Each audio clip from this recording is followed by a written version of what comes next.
ಇದರಿಂದ ತಡಿಪಾರು ಮಾಡಬೇಕು.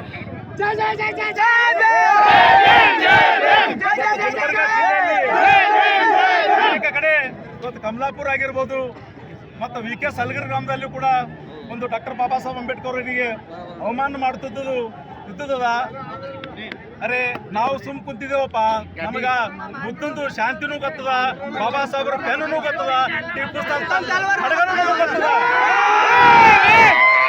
ಈ ರೀತಿಯಾದಂತಹ ಘಟನೆಗಳನ್ನ ಮಾಡೋದ್ರ ಮುಖಾಂತರ ಅಶಾಂತಿಯನ್ನ ಉಂಟು ಮಾಡುವಂಥದ್ದು ಮತ್ತು ಕಲಬುರಗಿಯ ಹೆಸರನ್ನ ಇವತ್ತು ಧಕ್ಕೆ ತರುವಂತಹ ಕೆಲಸ ಇವತ್ತು ಕೆಲವು ಕಿಡಿಗೇಡಿಗಳು ಮಾಡ್ತಾ ಇದ್ದಾರೆ. ಅವ್ರ ಮೇಲೆ ತಕ್ಷಣದಲ್ಲಿ ಸರ್ಕಾರ ಅವರಿಗೆ ಬಂಧಿಸಬೇಕು ಅಂತ ಹೇಳಿ ನಾನು ಈ ಸಂದರ್ಭದಲ್ಲಿ ವಿನಂತಿಯನ್ನ ನಾನು ಮಾಡ್ತಾ ಇದ್ದೇನೆ. ಇಲ್ಲ ಅಂತಂದ್ರೆ ಇನ್ನೂ ಹೆಚ್ಚಾಗಿ ನಮ್ಮ ಕಲಬುರಗಿಯಲ್ಲಿ ಈಗಾಗಲೇ ನಮ್ಮ ಅಧ್ಯಕ್ಷರು ಚಂದು ಪಾಟೀಲ್ ಅವರು ಹೇಳ್ದಂಗೆ ಮತ್ತು